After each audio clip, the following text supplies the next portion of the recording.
Welcome everyone. Welcome all to this series of webinars in celebration of Mother's and Orwell's birth anniversary. This series continues from the 21st of February until the 28th of February, Orwell's birth anniversary, and is a part of the Orwell Festival hosted by Orwell Foundation in collaboration with the La Grace Center, USA. Let us come together in a moment of sacred silence. Let us all take a moment of silence.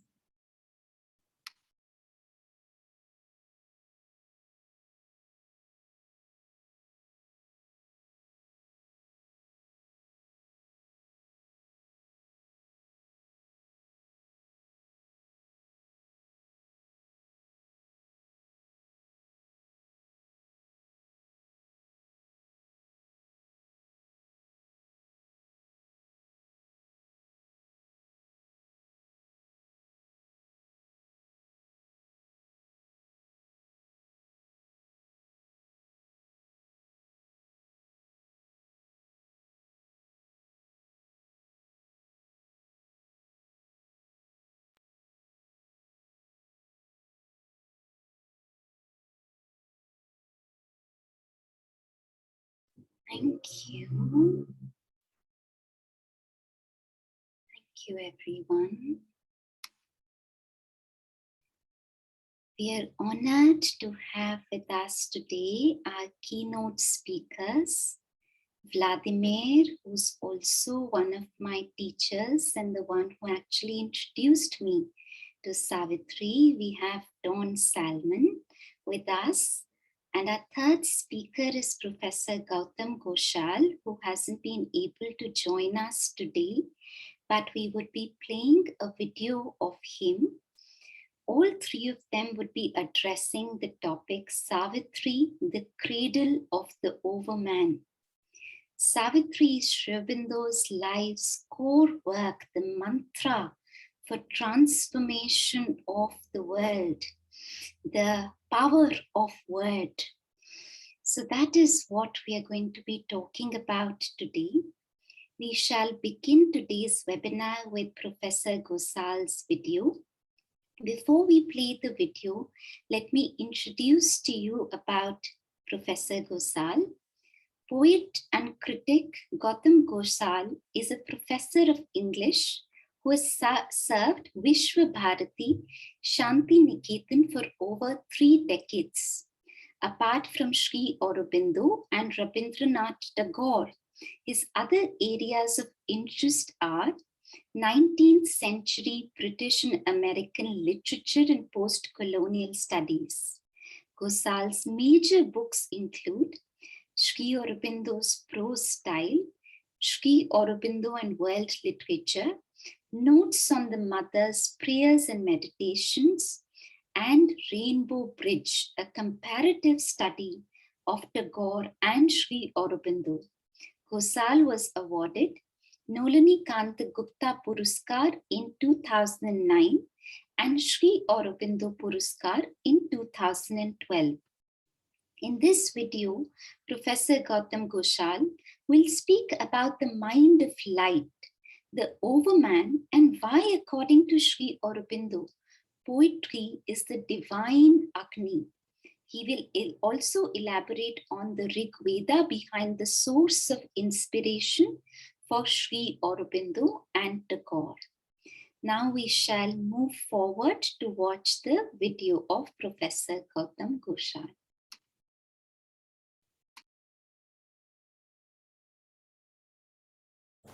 So this issue of the mind of light, I think has been too much stressed. Although Mr. Deshpande has spoken, written, in fact, excellently on the topic, clarifying the things, but I don't think Sri Aurobindo was unaware in 1926 about this issue of mind and light, mind of light. And then the mother asked him to write in 1949 about the mind of light, and he obliged. And talking of the supermind and overmind distinctions, we have to refer to Sri Aurobindo's poetry, his overhead aesthetics, on which K.D. Setna has written at length, explained. Why is poetry so important? Because Sri Aurobindo places poetry at the center of knowledge as the divine Agni of the Rig Veda, the purifying fire. And that is the importance of mantras and different kind of mantras and that have become very popular these days, thanks to a new kind of rising, sometimes in the wrong way they have sprung up. But there is a return, and also the aspect of the Aryan civilization, which the leftist historians, they deny. Sri Aurobindo says, I can't speak of the date of the composition of these verses. They are dateless. Maybe 10,000, 12,000 years ago. And recently, maybe 5 or 6 years back, NASA has taken a picture of a broken bridge linking Sri Lanka and India, Rameswaram. So that, and they have measured the time, 7,000 years back the bridge was built. And Sri Aurobindo says you can't say when these rishis spoke of the fire symbolism. So fire is extremely important, and it comes in the poetry of Tagore again and again, because both Tagore and Sri Aurobindo have the same sources, the Rig Veda. And the fire comes from there, the immortal fire, of which Sri Aurobindo speaks again and again in his poetry, sometimes flame, sometimes fire, sometimes with brightness. And the fire comes again and again. Aguner porosh muni chhuao prane e jibon punno koro. So this is what Tagore says. And when you speak of a transformation of consciousness or an evolution from man to the next species, they speak of an intermediary, and I think that is a bit too much stressed, because that is too natural. Sri Aurobindo only clarified in 1949 that, well, some people will come with, some can see, in Savitri he says, some can have a glimpse and some can have a feeling. And he has given enough clues about this mind of light in the future poetry. So poetry is something which is extremely important in this transformation, and that comes from an inspiration, and Sri Aurobindo has given us the gradations of that, and he has characterized specifically what is the higher mind like, and it relates to thought, higher thought. And what is the illumined mind? It gives you a bright lights and colors. And then intuition is like a sudden spot, a focus on something. And then the overmind, which is the linking. Now the point is, when you speak of the overman or the mind of light, that is the physical mind catching the light, Sri Aurobindo has spoken again and again, talking of on poetry, that there are plenty of things from the supermind which percolates, which drips down to the overmind. So many of the supermind principles are already there in the overmind. Overmind is not delinked from the supermind. Of course, it does not have that supreme vision. And even in the supermind stage, you must have noted that when Sri Aurobindo speaks in his great little book, he uses a very interesting phrase, the highest supermind. So even the supermind has gradations till it reaches the Satchidananda. So many of these because the supermind cannot be expressed in terms of human language. So human language can express it in poetry through the overmind. The Gita was consistently written from the overmind. But also it means when you are a poet, you can catch the overmind from time to time and you can express it, but you cannot leave it out throughout your life. By Overman, Sri Aurobindo and the mother are meaning people who will constantly live in the overmind, will constantly be the overman, not just in the lines which they write. They will leave out these lines. Like there is a song by Tagore on the night sky and the stars. And in the middle part, the entire song is mantric. The entire song, as Setna has clarified to me, I can sense during our long talks with K.D. Setna that I can I can characterize what it is and what it is like. So in vernaculars, in the regional languages, we have this in the Sufi poets, in Shakil Badayani, you have this. पिचकारियों में रंग भरा प्यार है, उस रंग में जीवन रंग लो. So there is as he writes to Setna, there is an unusual and unexpected arrangement of words, an inspired selection. These are some supplements he used to characterize mantra. He couldn't characterize mantra in the future poetry. So this has to be kept in mind, that you are not just uttering the mantras or overmind poetry or poetry from very high intuition. That is also mantra. But you are living out the stuff in your life permanently. That is the intermediary race. The other thing is, we in Pondicherry or in Auroville, we are very fond, we are attached to Auroville and Pondicherry. We tend to believe or we imagine that the Overman will be seen only in Pondicherry and Auroville. No. It can be anywhere in the world, because Sri Aurobindo and the mother were speaking of the world. The Overman appearing in the world, not in Pondicherry and Auroville. Well, they might come here, they might not.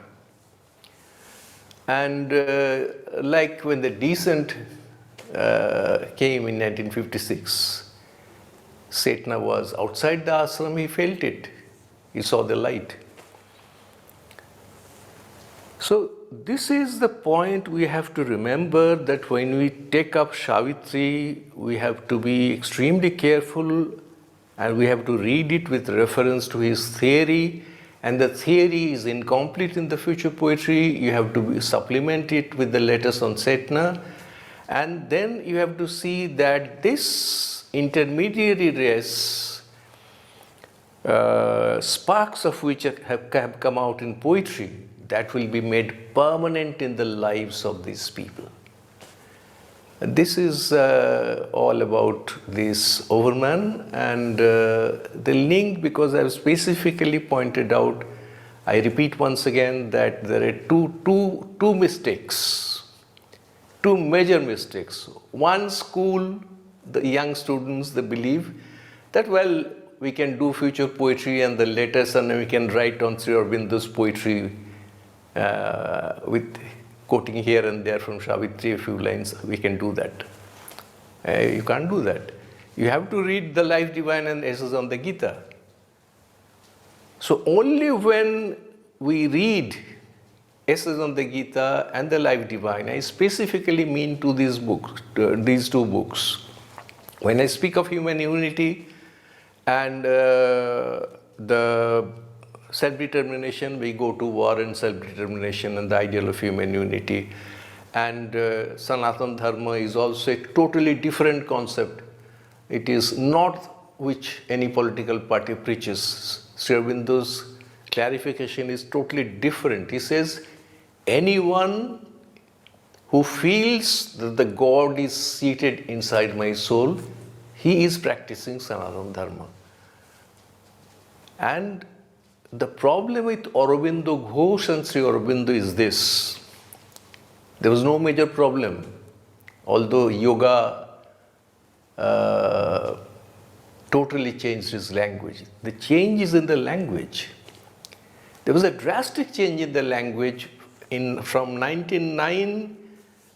You leave 1909, there's a gap. From 1914, you can once again see Sri Aurobindo's major writings. Between these 4 or 5 years, there is a drastic change of language.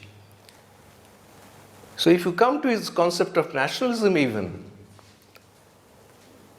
even nationalism was perfectly envisioned by Sri as Aurobindo Ghosh, but he could not articulate properly. The language came to him later. That is why he often said, no, don't refer to Kolkata writings. Quite often he said, because the language was not. Language means a lot. And in the future poetry, there is only one reference to the overmind. Can you believe it? It is the source of the mantra. So you have to take the whole of his, and I also don't exclude the human cycle, because that is the social evolution of society. That is a miraculous, marvelous book, The Human Cycle. And I think I'm trying to push it everywhere. And how he has left behind Marx and other sociologists in search of something new, something better, and the perfect correlation between individual and society, which is now the crux of the problem in Orwell. The perfect assortment or fusion or harmony between the individual and society. Both have to sacrifice a bit. And you can't ignore anybody. You can't give an extra stress on the individual. Neither you can ignore the individual. As Bertrand Russell, he put an extreme stress on the individual. So Sri Aurobindo goes far ahead of them, both Russell and Marx, and he said, no, the individual and the society will be perfectly harmonized and both of them will be free. And that is to be seen. It is not yet materialized. We can just think of these things.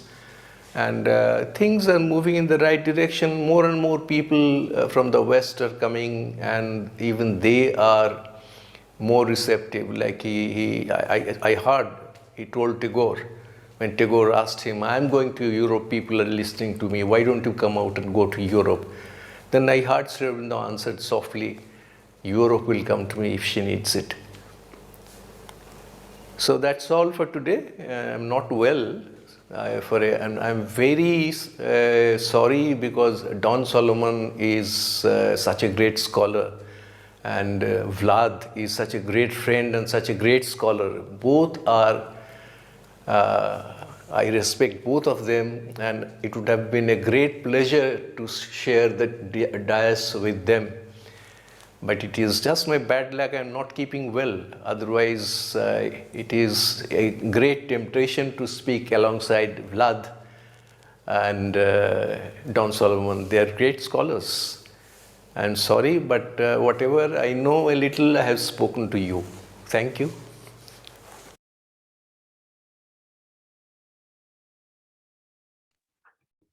Thank you so much. There is a little quotation by the mother where she says that Sri Aurobindo has crammed the whole universe in a single book. The whole universe in a single book.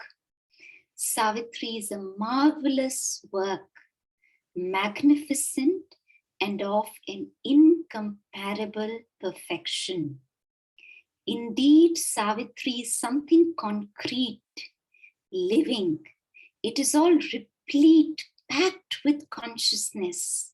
It is the supreme knowledge above all human philosophies and religions.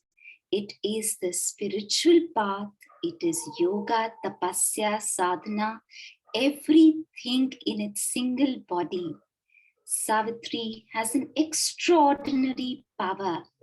It gives out vibrations for him who can receive them, the true vibrations of each stage of consciousness, the mother. So on that note, I'd like to introduce our next speaker, Vladimir. And also the reason why I read out this quotation is because it is through Vladimir that I, for the very first time, experienced a glimpse of these true vibrations that Mother is talking about. I remember when Vladimir introduced to us the student Savitri, just the sparkle in his eye, how much he loved Savitri, adored Savitri, worshipped Savitri. I think that really touched me very, very deeply.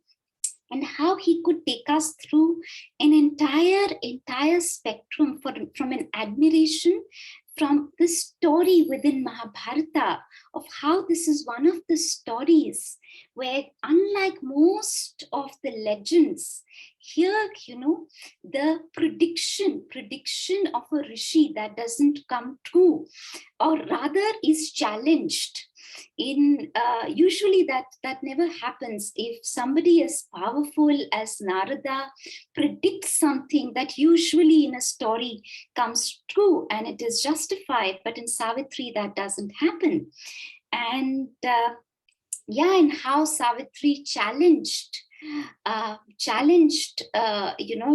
the Lord of Death and gave that last battle for the divine victory to happen.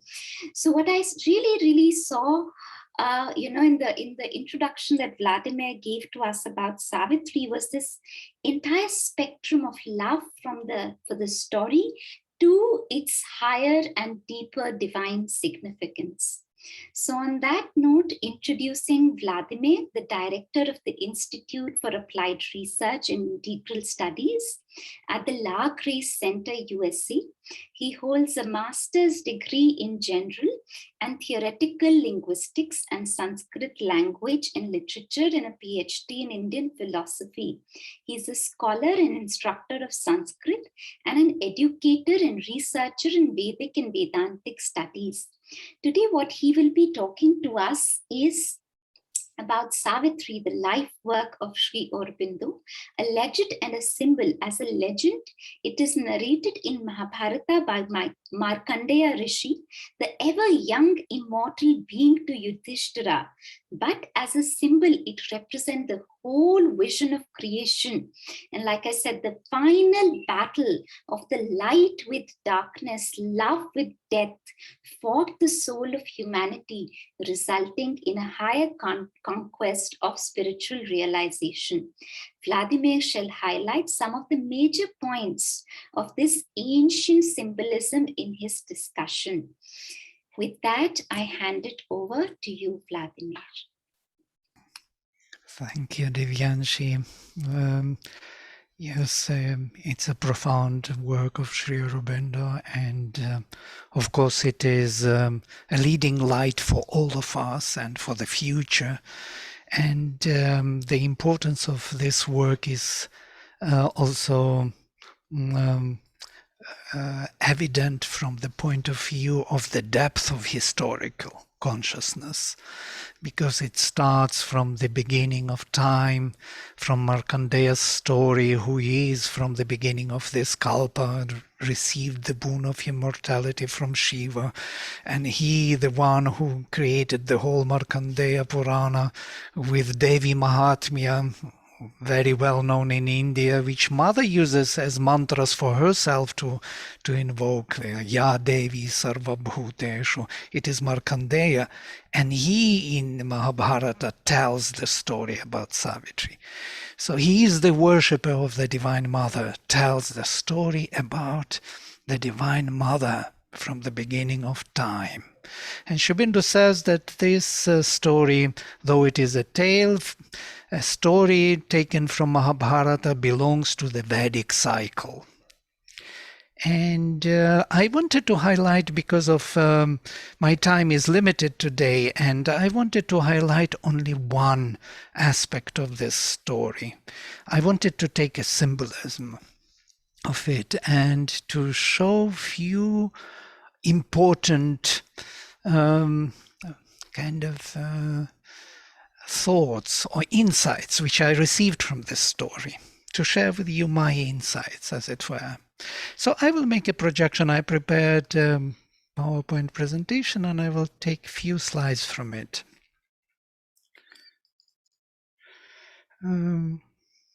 So as we know, in the mother's story of creation, there were 4 emanations, and this was consciousness in light, bliss, truth, and life. And when they were given the task to manifest the divine, to create the world, they started to do it on their own terms, assuming that they were the supreme, and thus they disconnected from the supreme and started to fall into their opposites. So consciousness in light fell into the darkness. Here is the symbol.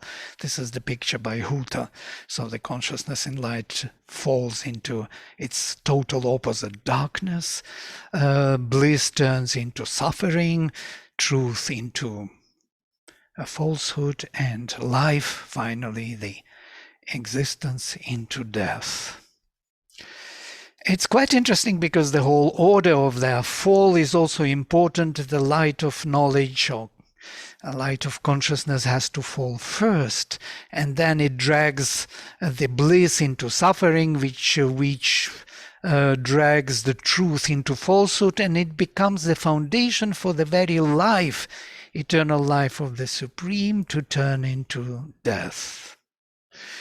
So these are 4 emanations, and as you know, Sri Aurobindo, when he explains the symbol in his letter, he tells us about 4 major personalities of the story. And here it is, I'm quoting from him. Satyavan is the soul carrying the divine truth of being within itself, but descended into the grip of death and ignorance. Savitri is the divine word, daughter of the sun, goddess of the supreme truth, who came down and is born to save. Ashvapati, the lord of the horse, the human father, her human father, is the lord of tapasya, the concentrated energy of spiritual endeavor that helps us to rise from the mortal to the immortal planes. And Dyumatsena, lord of the shining hosts, father of Satyavan, is the divine mind, here fallen blind, losing its celestial kingdom of vision, and through that loss its kingdom of glory. Still, this is not a mere allegory. The characters are not personified qualities, but incarnations or emanations of living and conscious forces with whom we can enter into concrete touch. And they take human bodies in order to help man and show him the way from his mortal state to a divine consciousness and immortal life. So this is the symbolism we want to look into.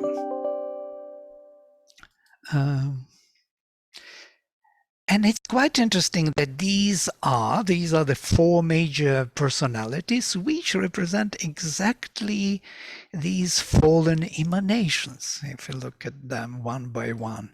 The light, the knowledge, the consciousness falls into the darkness. The Yumatsena becomes blind and loses his kingdom here, celestial kingdom.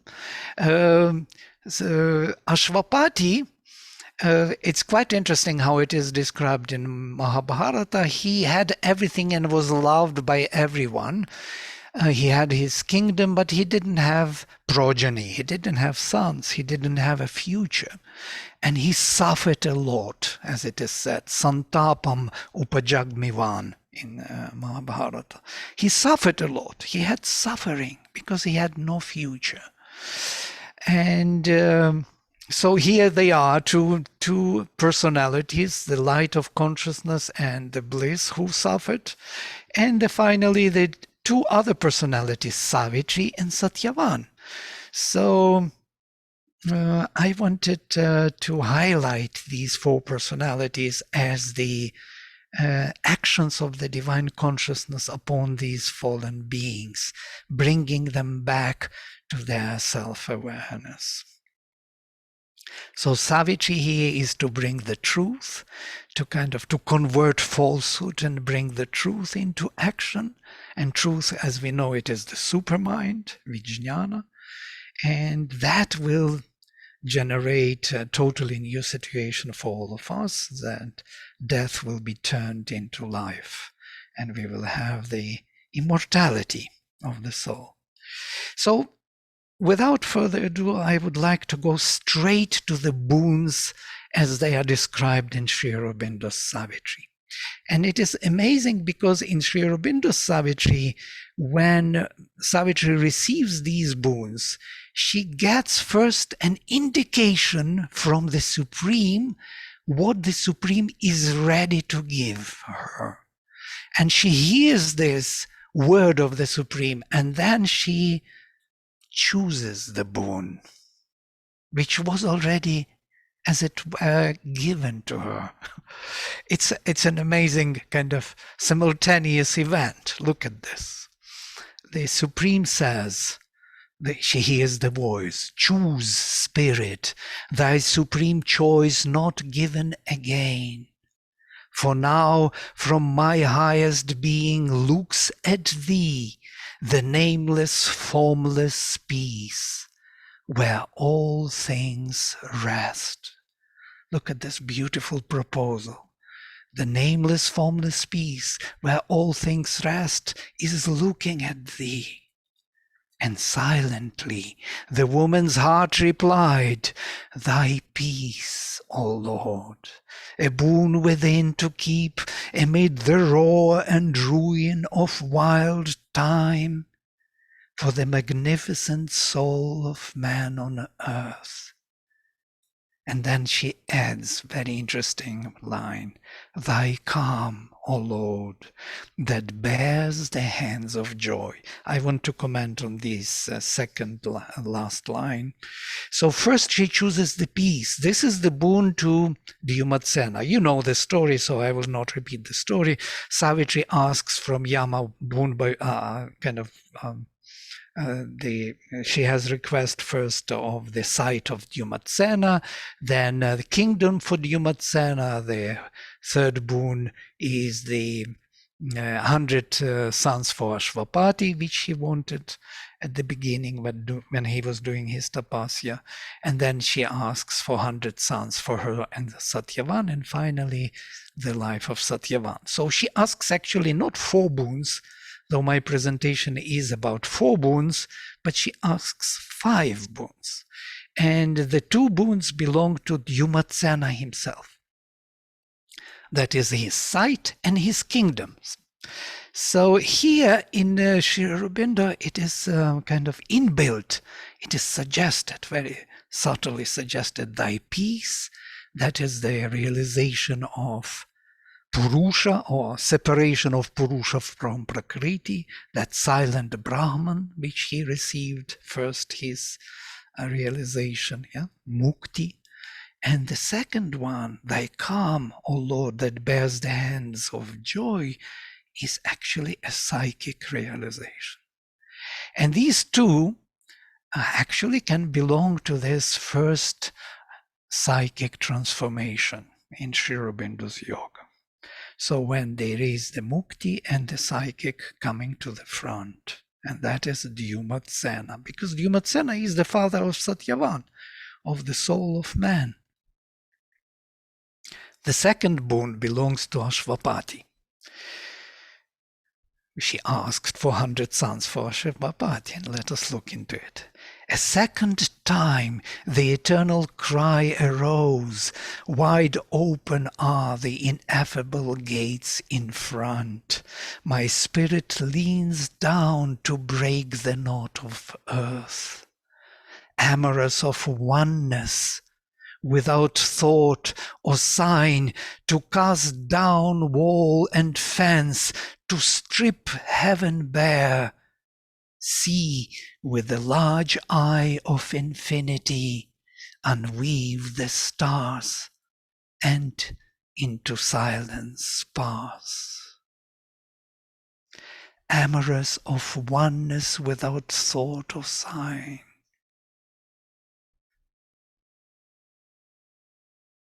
to cast down wall and fence, to strip heaven bare. This is the gift of oneness which Ashvapati was looking for. He wanted to have 100 sons. 100 sons is the symbol of the infinity of manifestation here on earth, of that spiritual transformation when one sees oneself in all and all in oneself. And then the voice comes out, the call from Savitri. In an immense and world-destroying pause, she heard a million creatures cry to her. A million creatures, the whole world cries to her. They are kind of echoing with her request to the Supreme, which he offered already. Through the tremendous stillness of her thoughts, immeasurably the woman's nature spoke. And this is also very beautiful. The woman's nature spoke. The whole Prakriti, with all the millions creatures, spoke. Thy oneness, Lord. In many approaching hearts, my sweet infinity of thy numberless souls. This is the spiritual realization which Sri Aurobindo had in Alipur jail, where he saw in everything and everyone the presence of the Supreme. And then comes the most mysterious boon, the boon for Savitri. Having 100 sons, those pioneers, sun-eyed pioneers for the future of mankind. The supramental transformation. Mightily retreating like a sea in ebb. A third time swelled the great admonishing call. I spread abroad the refuge of my wings. I spread abroad the refuge of my wings. Abroad is an important word from the transcendental. Out of its incommunicable deeps, my power looks forth of mightiest splendor, stilled into its majesty of sleep, withdrawn above the dreadful whirlings of the world. The transcendental supermind.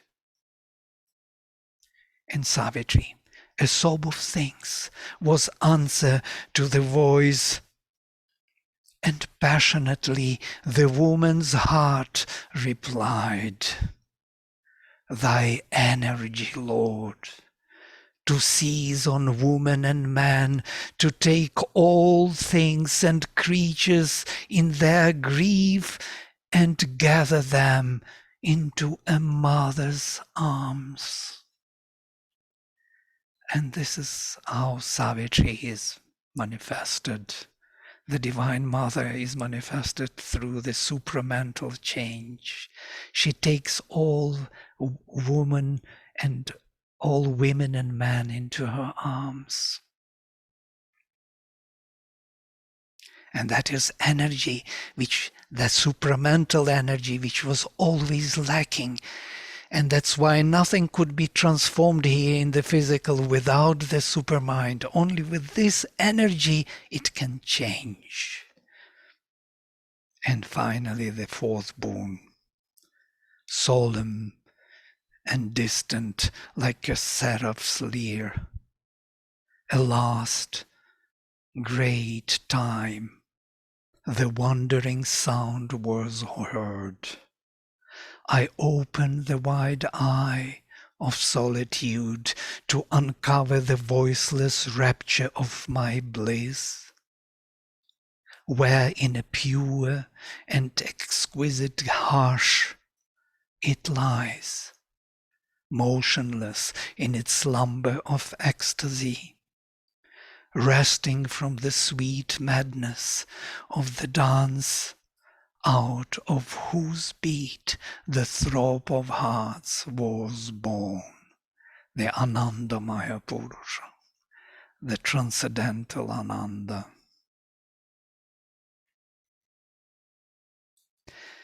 Breaking the silence with appeal and cry, a hymn of adoration tireless climbed, a music beat of winged uniting souls. Then all the woman yearningly replied, Thy embrace, which rends the living knot of pain, thy joy, O Lord, in which all creatures breathe, thy magic flowing waters of deep love, thy sweetness give to me for earth and man. And this is the final and the highest realization of Ananda in this world. The transcendental enters into this world and makes it immortal. All relations become immortal. Now we see how Sri Aurobindo beautifully, poetically, very suggesting, in a very suggestive way, gave us these four boons, four great transformations. Here we can see them. So first there was a sight of Dyumatsena and the kingdom, celestial kingdom of Dyumatsena when the psychic comes to the front. Second was the oneness, which removed all the suffering because one sees oneself in all being and all beings in oneself. The third was the energy which could transform the world, the supramental manifestation, 100 suns from Savitri and Ashwapati and Satyavan. And that is something which was misunderstood in the story, because when she asks for 100 sons from Satyavan and herself, while Yama is taking away the life of Satyavan, it was interpreted as if Savitri cheated on Yama and asked for the boon, which he told her, choose any boon except the life of Satyavan, and she chose the 100 sons from Satyavan, which wasn't his life, as if she cheated on him, and it is not so, because the supramental manifestation is to take place before the immortality of the soul can be secured, can be activated. And that is the secret. She had to have the sons from Satyavan before Satyavan should become, as the soul of mankind, become immortal. And the final one is the joy in which all creatures breathe, this immortality. So if you look at Sri Rabindra's yogic realizations, you will see the same four patterns or the same structure. We see his first realization of peace, of the silent Brahman, nirvanic experience, which he received from Vishnu Bhaskar Lele. And then he had immediately, in few years, he was in the Alipur jail and received the initiation into the cosmic consciousness, dynamic Brahman. And these two were the major realizations. Yeah. So you have these two, peace and then experience of oneness in many approaching hearts. And then the rest of his life with the mother, they were trying to bring the supramental down. And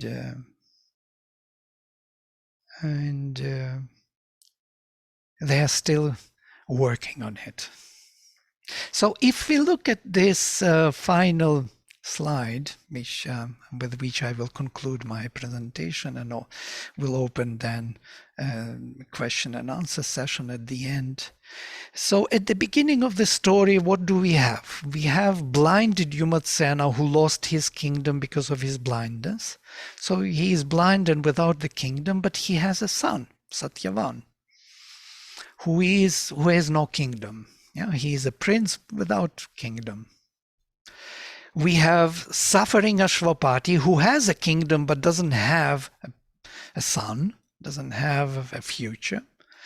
We have Savitri, his daughter, Ashwapati's daughter, who is unmarried. And this is, I didn't mention this, but she was so beautiful. Devakanya Eva. She was like a divine maiden. And nobody even dared to ask her hand in marriage, because she was not only beautiful, but she was also truthful. She was true being, and everybody was afraid to marry her, because they felt that they are no match for her. And that's why Ashwapati told her to go and to find her own mate in the world. So when she went through all the world, she couldn't find him. She went through all the forests, met many rishis, met many kings, princes, and there was no match for her. And in Sri Rabindra Savitri, there is a beautiful scene when they meet. She was ready to go back and to tell her father that she never found her a mate, match for herself. Then suddenly she stopped for a while and she felt a very fresh breeze coming from the edge of the forest. And then she saw a small figure approaching from the forest towards her. And then she saw him. And so he approached her and he said, "I am Satyavan." And they started to talk, and then she realized that it was him. So it's a very beautiful love scene when they speak to each other and explain who they are and what they mean to each other. And then so she was unasked. She was unwanted. The divine maiden, the divine mother was not asked, she was not useful for the world at the beginning. And Satyavan was destined to die in 1 year, dying Satyavan. So this is the beginning of the story. And when she marries him, what do we have? We have seeing Dyumatsena with a kingdom. We have Ashwapati with 100 sons, with a future manifestation of all his efforts, and spiritual transformation becomes possible. All the efforts become meaningful. We have married Savitri with 100 sons, a manifestation of the supermind, and the living Satyavan. And here I would like to stop. And maybe if you have some questions or remarks, you are most welcome.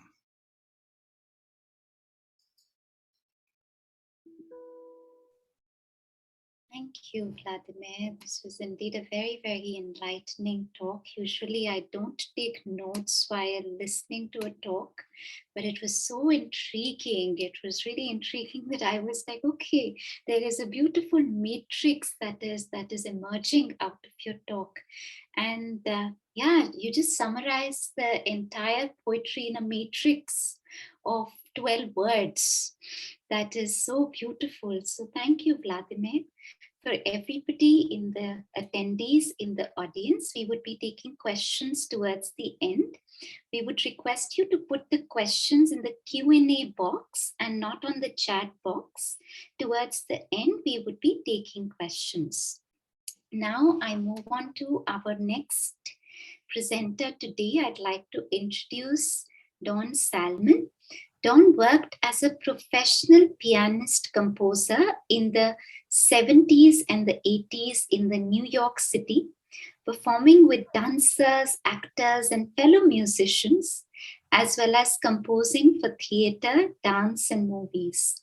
He worked as a clinical psychologist for over 25 years, conducting research on lucid dreams and the use of mindfulness in the treatment of pain. Over the course of several decades, he has studied and practiced meditative and contemplative methods from various traditions, and with his wife, Jan Maslow, has written a book on the yoga psychology of Sri Aurobindo. When it comes to Savitri, Don encourages us to learn to listen to Savitri through the ears of infinity, hearing through the medium of our souls. While listening to music specially composed to facilitate this divine hearing, Don will take us just a few lines from Savitri and let us saturate our consciousness, immerse our consciousness, opening our whole being to the light, beauty, and mantric power of the poem. Please, Don, I'll turn it over to you now and look forward to this unique experiential exercise. Thank you so much, Divyanshi. I want to thank Vladimir and Goutam also for their inspiring talks on Savitri and also for their evident love of and delight in Savitri. I'd like to invite us all to listen not just to Savitri, but to music and to all sounds as mantra. The Tibetan Buddhists have a wonderful, wonderful phrase: to see all sights as mandala, to hear all sounds as mantra. To see all sights as mandala is to effortlessly from your soul to see the divine web, the divine tapestry of all the colors and shapes of our lives as the radiant, luminous expression of divinity. And similarly, to hear all sounds as mantra is to hear every sound, even the sounds that our minds label as bad or ugly, to hear all sounds equally as expressions of that divine, radiant conscious energy. In the 11th chapter of the Bhagavad Gita, when Krishna is about to reveal to Arjuna the cosmic vision, seeing all, literally seeing, feeling, hearing, knowing all as mandala, as mantra, as divinity, he says to Arjuna, "O Arjuna, O Prince, you cannot see me with these mortal eyes. Therefore, I will give you the divine eye. With this, you will see me in truth." So I'm sure many, if not most of you, know of the mother's call, repeated call for us to step back from what Sri Aurobindo calls the crust of our outer nature, the crust of all our mental, vital stuff, hiding what is here always right now. This divine reality is as much here as it ever will be, and it is only that crust which seems to obscure it to us. So I'm going to read just briefly some of the words of the mother in which she guides us which she refers to as a starting point, but it's a starting point for all of us beginners in finding the soul.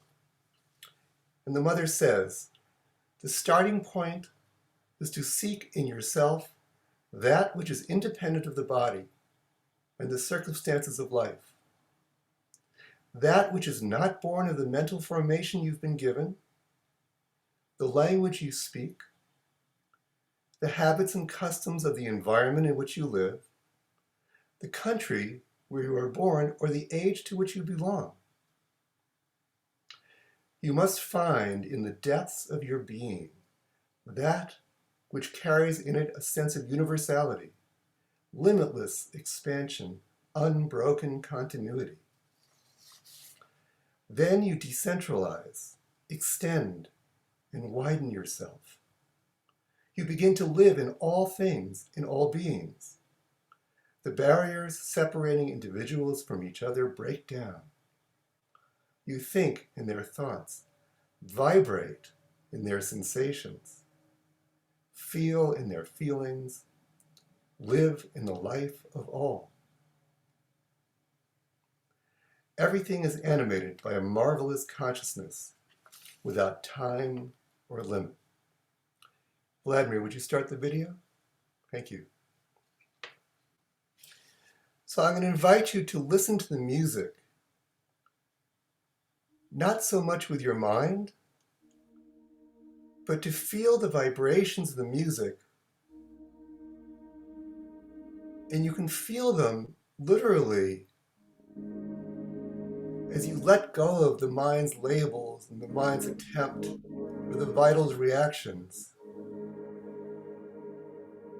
You may notice you begin to feel the music vibrating in your body.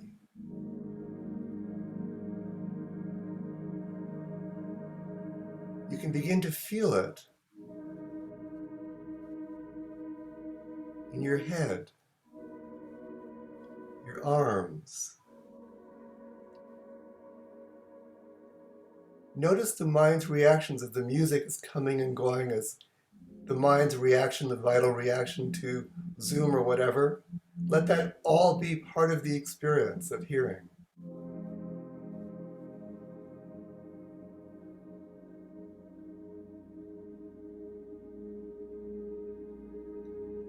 You don't need to make any effort. There's no need for any effort to try to hear this way. There's simply the most gentle imaginable, the gentlest releasing of effort.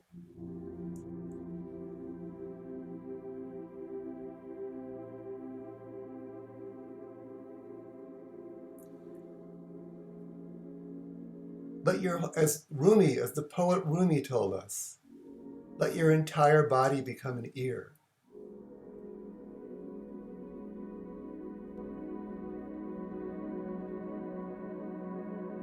When we focus on sight, we tend to focus on what's in front of us.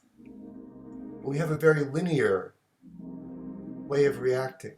This strengthens our sense of separateness.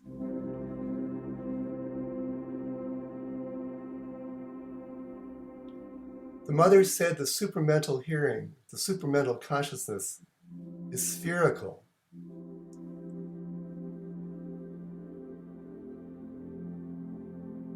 Even if the music is soft, you can still feel it in your whole body. You can feel it all around you.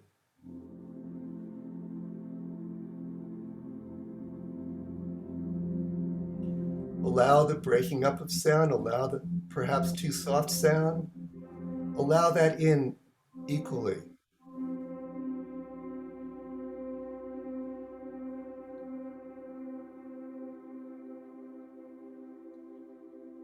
You can listen to the words I'm speaking without being concerned about the meaning, without being concerned about the sound, just letting your soul open to the entire experience.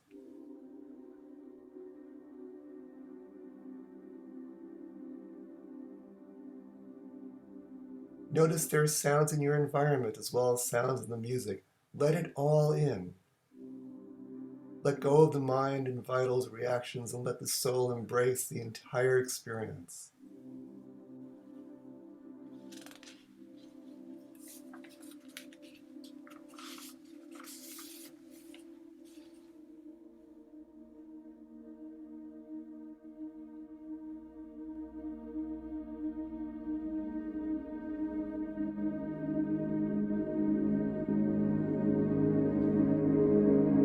And now, you will hear Savitri as she discovers cosmic spirit, cosmic consciousness.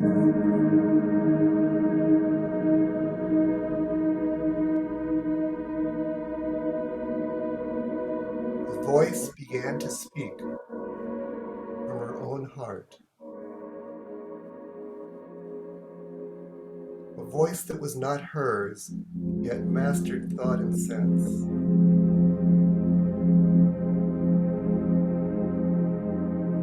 As it spoke, all changed within her and without. All was, all lived. She felt all being one.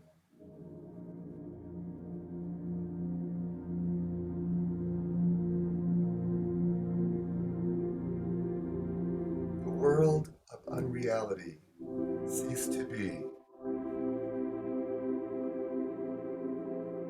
There was no more a universe built by mind, convicted as a structure or a sign.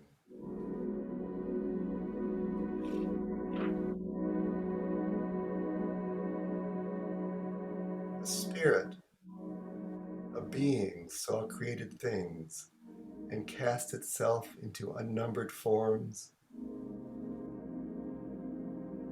and was what it saw and made.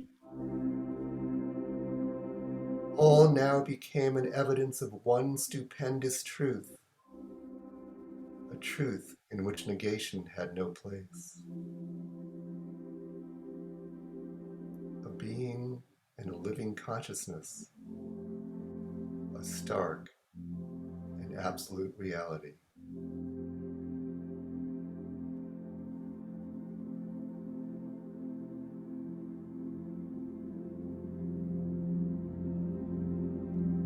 There the unreal could not find a place.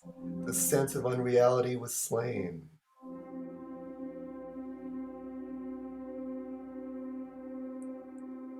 There all was conscious, made of the infinite. All had a substance of eternity.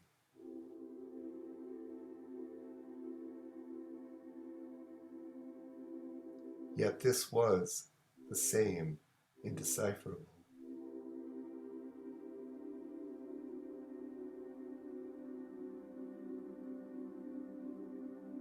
It seemed to cast from it universe like a dream, vanishing forever into an original void.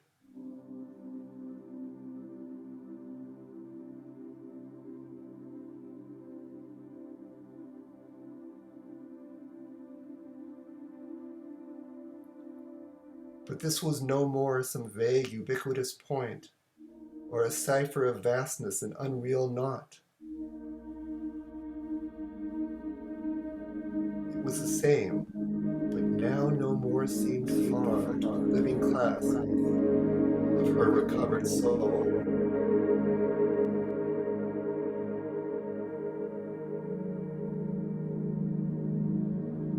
It was herself. It was the self of all.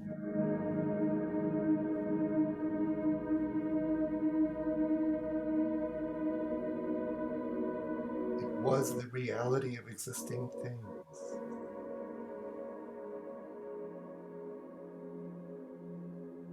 It was the consciousness of all that lived and felt and saw.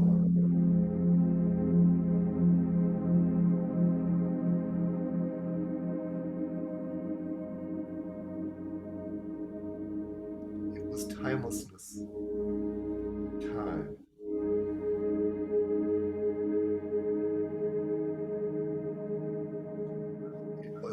bliss of formlessness and form.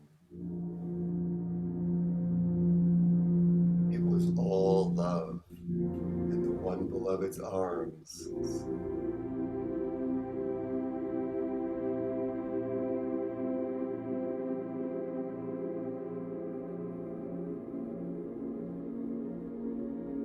It was sight, thought, in one all-seeing mind.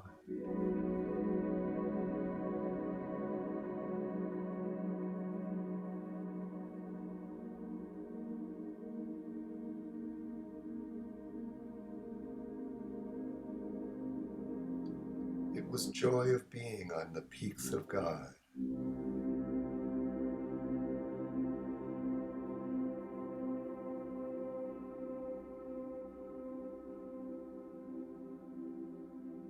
She passed beyond time into eternity.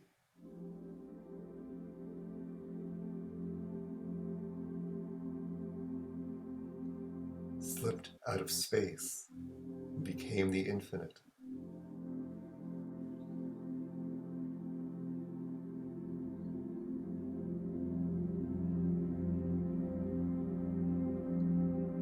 Her being rose to unreachable heights and found no end in its journey in the self.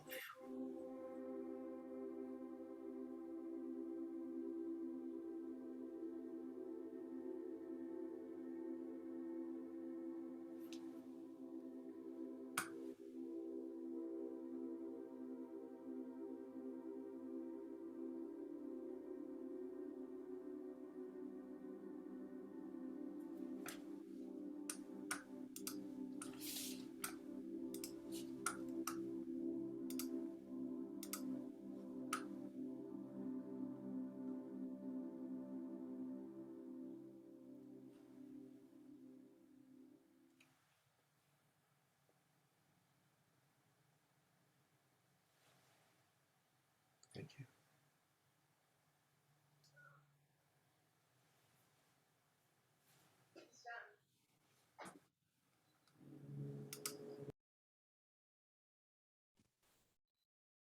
Thank you, Don, for this very beautiful experience. Sri Aurobindo calls poetry, art, and music the three most important means for the discovery of the soul. And very beautifully, when you bring together the transformative mantra of the poem Savitri with music and art, it really truly creates that fertile soil for the discovery of the psychic. Thank you very, very much. With that, we begin to open up to questions and answers. Please begin to put whatever questions that you have over chat. There is a question by Parashar. Wonderful presentations. Does Huta's paintings on Savitri, do they help more? I guess what he's trying to ask is, do they help in going deeper within? Vladimir, Dawn, would you like to respond?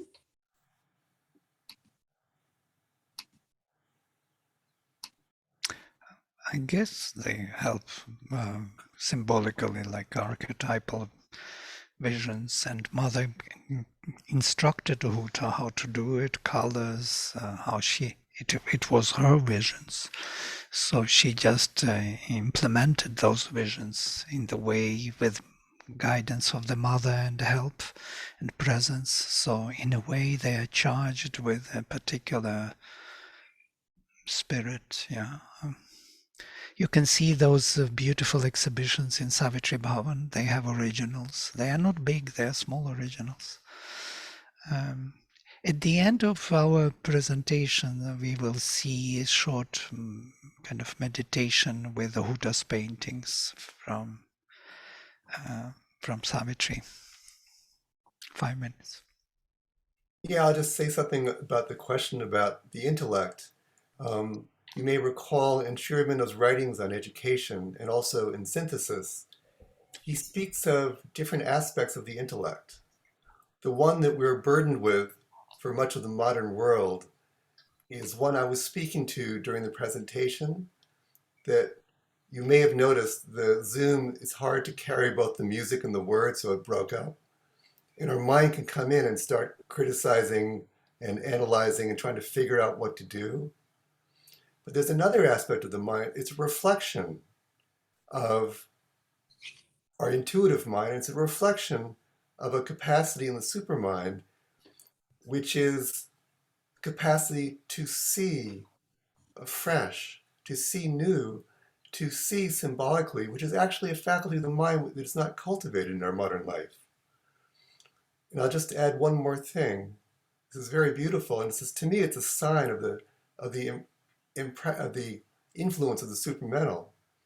Just this last year, a British psychiatrist, Ian McGilchrist, came out with a book in which he described the number one problem in the world today is the use of a part of the mind that sees everything as objects. And he says the solution, listen to this, how Aurobindonian this is to find that in the mind, that ability, which we all have, to grasp everything symbolically, metaphorically, as poetry.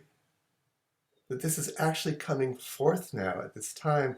You can see this from the vital, you can feel it with your body, but you can also feel it with your mind integrally. And as the soul comes forth more and more and we open to inspiration, our mind becomes transformed and we don't have to abandon the intellect. It becomes a vehicle for intuition.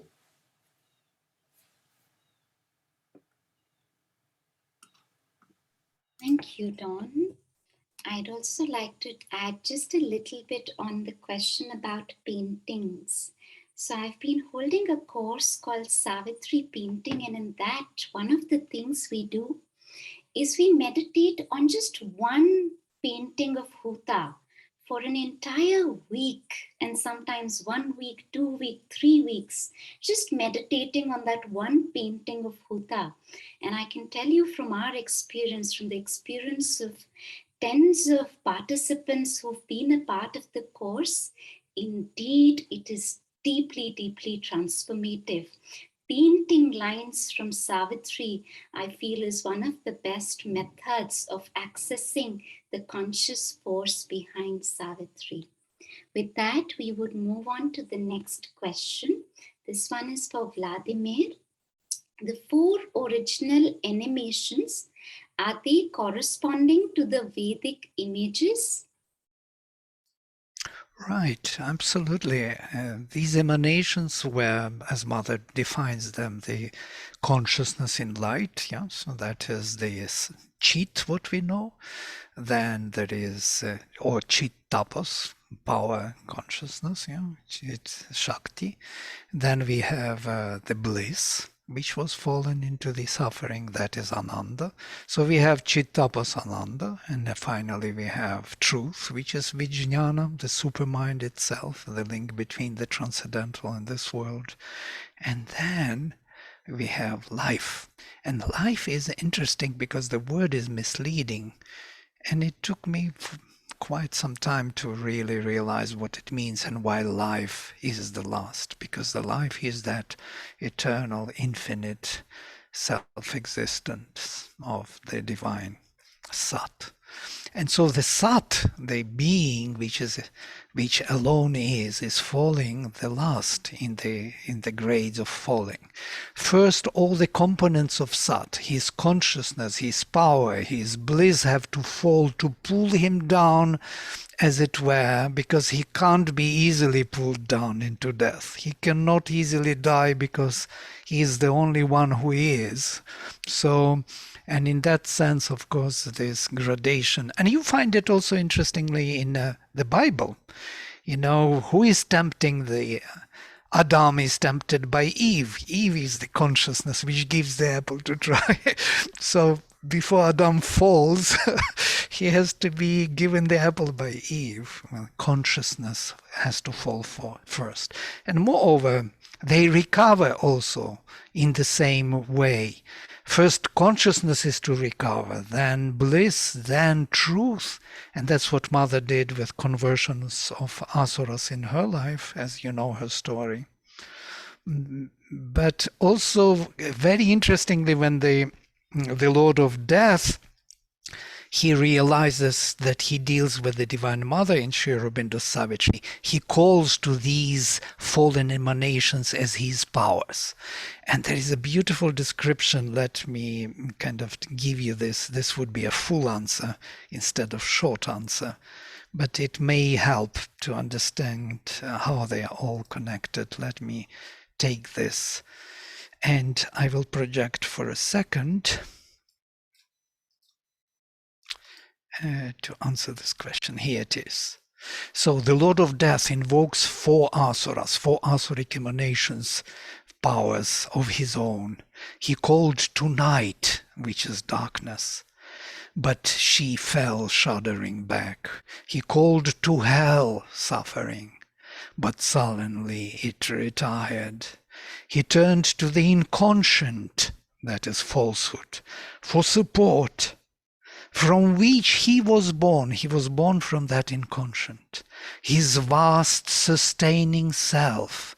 That is the self of death, the falsehood. It drew him back towards boundless vacancy, as if by himself to swallow up himself. And then he called to his strength, himself. That is him. Yeah? So if you look at and of course his spirit was devoured and he was destroyed. But if you look at these four personalities, it's quite interesting because they represent four counterparts, divine counterparts of these fallen emanations, which came to save them and to bring them back to their self-awareness. So we can see here the consciousness in light fallen with Dyumatsena. This is knowledge part, consciousness. Then we have power. Yeah, these two kings of knowledge and power. And then we have two children of knowledge and power, and that is Savitri and Satyavan, the self itself, the divine self, the representative of the divine here in the form of the soul of mankind. So we see knowledge, power, so to say, in a way. And that is something to contemplate upon. Yeah. I do not know, maybe I was carried away a bit.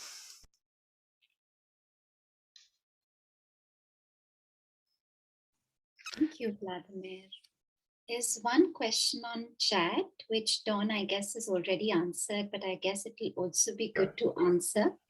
The question is, I had read somewhere wherein the mother mentioned that one can enter the domain of consciousness from the best of music is created, such as Beethoven's Ninth Symphony or some of the creations of Indian classical musicians.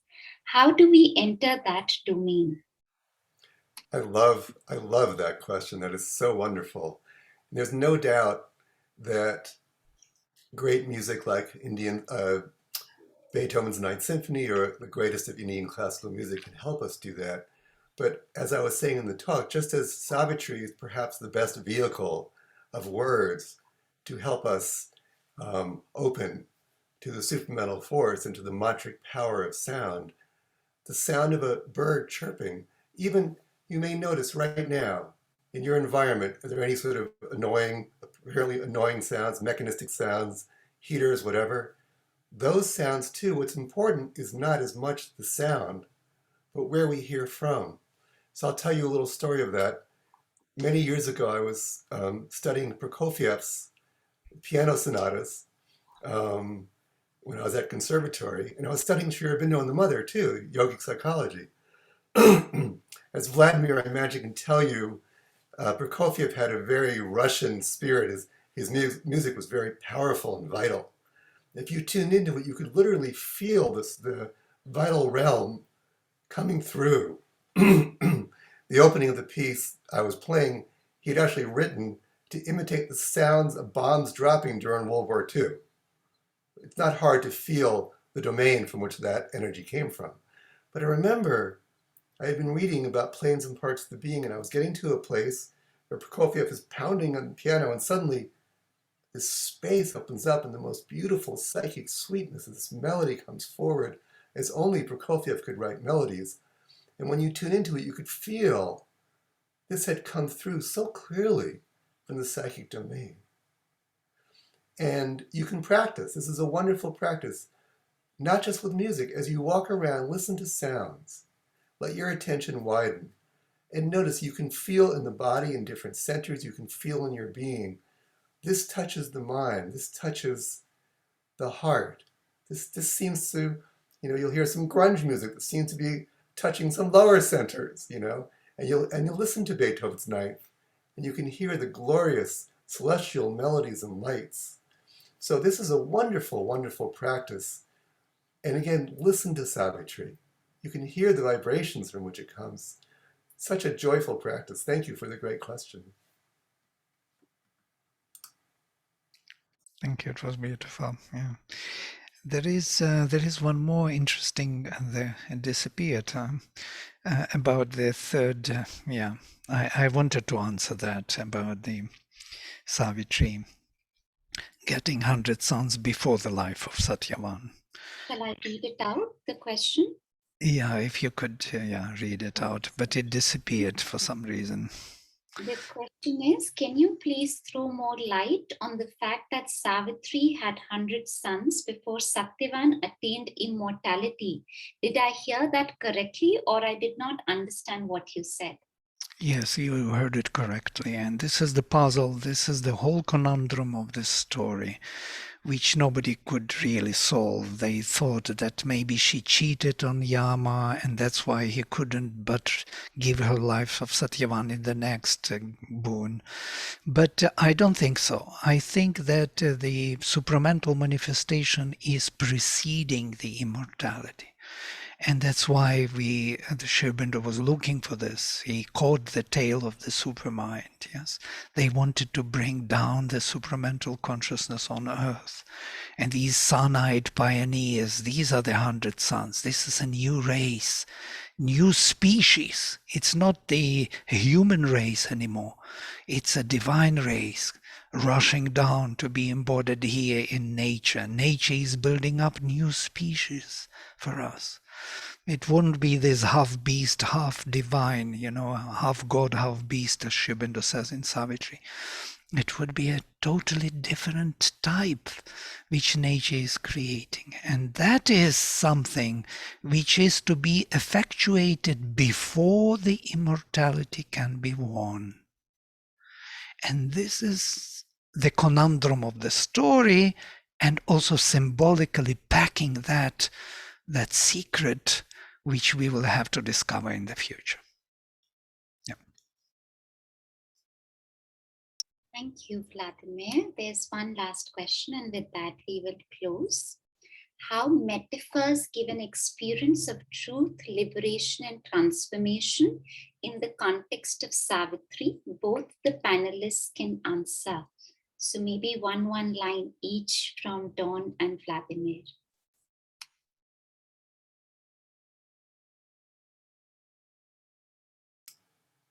Vladimir, want to start? Okay. Well, first of all, metaphors, symbols. Savitri, a legend and a symbol. So as a legend, we know it belongs to this Mahabharata, the story.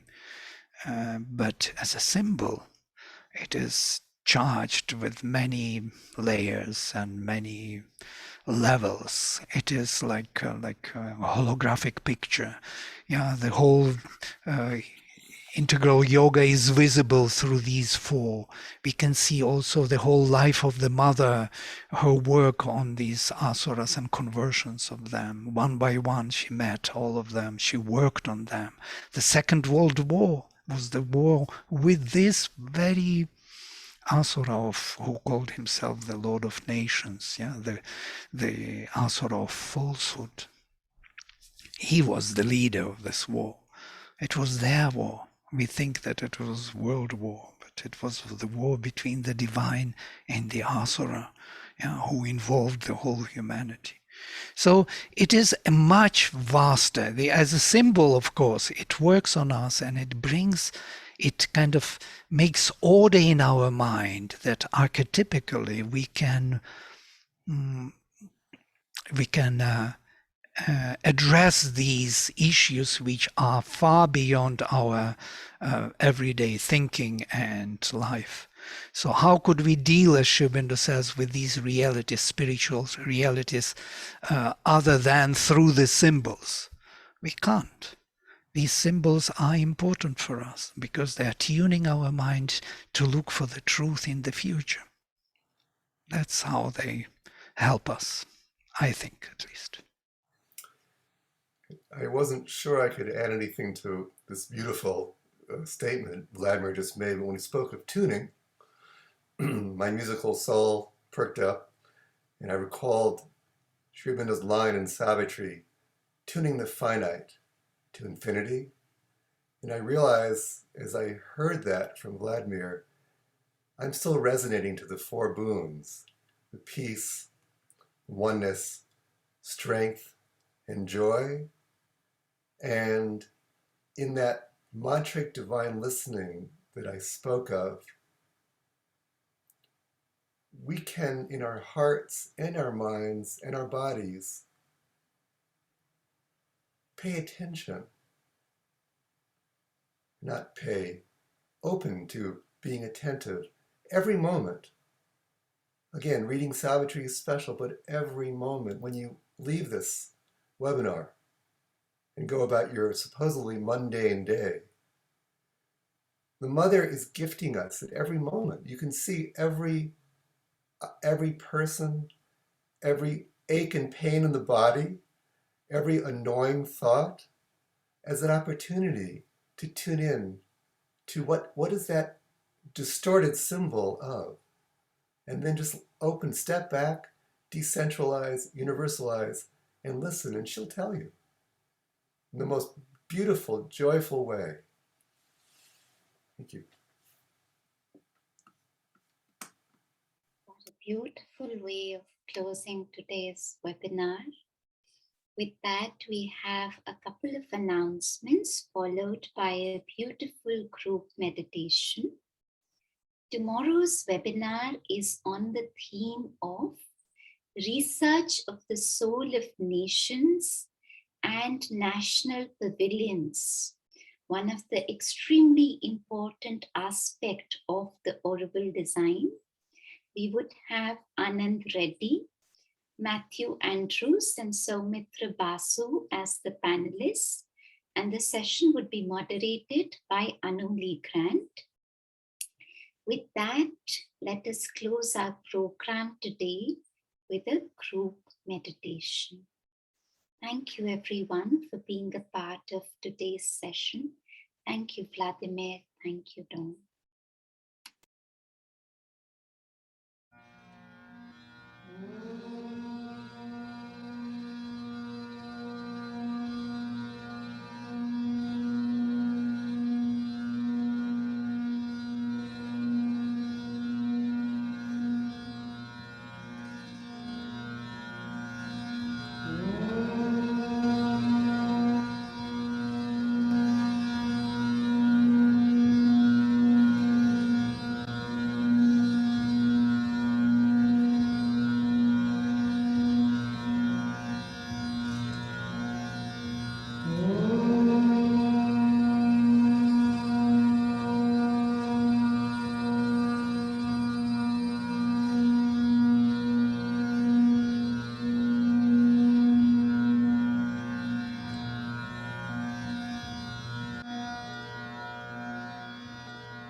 तत्सवितुर्भरमरूपं ज्योतिः परस्य धीमहि यन्नः सत्येन दीपये सत्येन दीपये ॐ तत्सवितुर्भरमरूपं ज्योतिः परस्य धीमहि यन्नः सत्येन दीपये सत्येन दीपये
तत्सवितुर्भरमरूपं ज्योतिः परस्य धीमहि यन्नः सत्येन दीपये सत्येन दीपये ॐ तत्सवितुर्भरमरूपं ज्योतिः परस्य धीमहि यन्नः सत्येन दीपये सत्येन दीपये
Thank you all. Thank you, Devi Shish. Namaste.